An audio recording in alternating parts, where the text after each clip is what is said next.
Life is full of ups and downs and a little bit of unexpected circumstances. Let me tell you how my story begins. I am Molly, but my friends call me Danielle. About 5 years ago, I was on a trip to a town outside the town where I lived to carry out some research. All of a sudden, the plane started plummeting, and before I knew what was happening, it crashed into a river. Immediately, I hit my head and lost consciousness, and I didn't know anything that happened after that until I woke up 2 days later. As it appeared, I was the only survivor of the plane crash, and I got entangled in a small bush where a fisherman who happened to be fishing nearby saw me and rescued me. Just before my accident, I was married and had 3 kids. My husband was a doctor, and we had a happy life. I had some wonderful friends who made life fun and worthwhile. Some of them were my coworkers, and some were my childhood friends who have been with me through thick and thin. When I regained consciousness after the crash, I found myself in a room that was not familiar at all. I questioned my caregiver, who was an elderly woman in her 50s.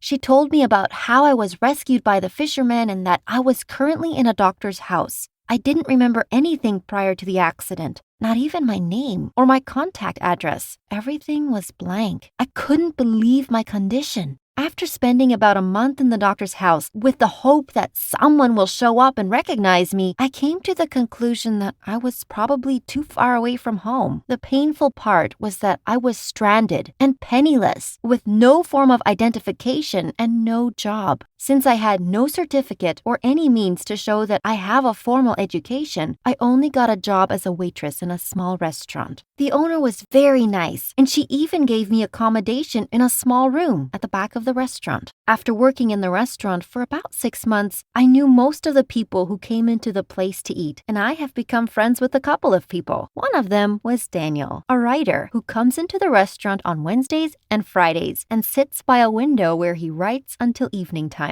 Over time, we became closer, and one day he expressed his feelings to me, and since I shared the same feelings, we started dating. After 2 years, he proposed to me, and we got married. One day, 3 years after marriage, Daniel came home and suggested a road trip to another town far from home. I agreed, and the following day, we were already on our way. After spending 4 days on the road, we arrived at our destination. The moment I entered the town, I started having flashes of past memories. At first, I dismissed the memories, but when I passed by a white-painted bungalow, I couldn't ignore the memories anymore. I saw some children playing outside, and when one of them spotted me and screamed, "Mom!" I was taken aback. A man who looked like he was in his 40s approached me and called me Danielle. All at once, I was flooded with memories that I had long lost, and I started crying and shaking all over. A few days later, after having a detailed conversation with both my old husband and my new husband, I came to the conclusion that I needed some time to think and sort my feelings out. I couldn't believe the mess I have found myself.